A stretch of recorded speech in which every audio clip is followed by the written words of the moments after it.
ज्योति कुमार जी आज पहली बार हमारे साथ स्टूडियो में मौजूद है। ज्योति जी, आपने धनंजय गिरी जी को प्रवक्ता भाजपा के आपने सुना, माफी मांग लेने में क्या जाता है?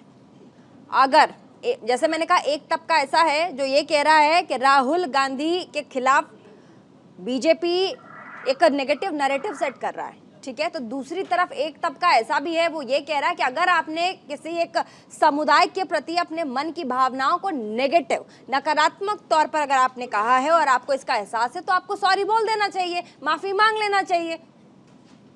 जी बिल्कुल, मैं अपनी बात की शुरुआत करता हूं भारतीय जनता पार्टी के इंटेंशन पर।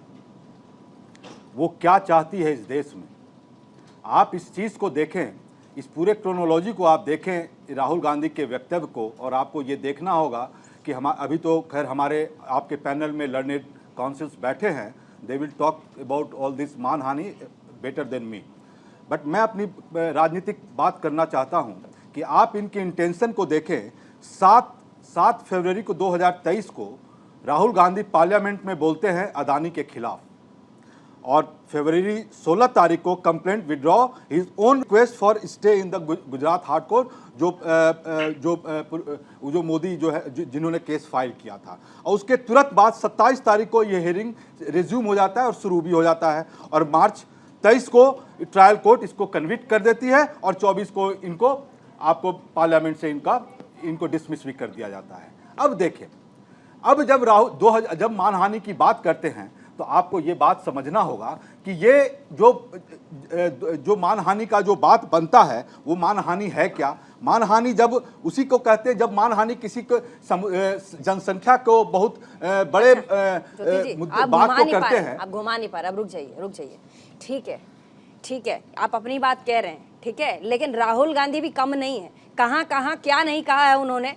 अगर मैं कहती हूँ, अगर कोई ओबीसी समाज से आता है, देश में जितने भी मोदी हैं, अगर चोर हैं, अगर ये क्या कह देते हैं वो, और किसी को ठेस पहुंचता है, तो माफी मांग लेने में क्या जाता है? पहली बात कि नीरव मोदी और ललित मोदी ओबीसी नहीं है, और आप जब मानसिकता की मैं बात कर रहा हूं आपसे बात कर रहा हूं, तो आप बात को समझना चाहिए कि ये जो जनगणना हो रहा है उसका विरोध क्यों कर रहे हैं? हाँ। क्यों विरोध कर रहे हैं? हाँ। क्यों नहीं सपोर्ट कर रही हो? हाँ। तो दो तरह की मापदंड क्यों बात करते हैं? हाँ। और ये ललित मोदी और नीरव मोदी कब से ओबीसी हो गए?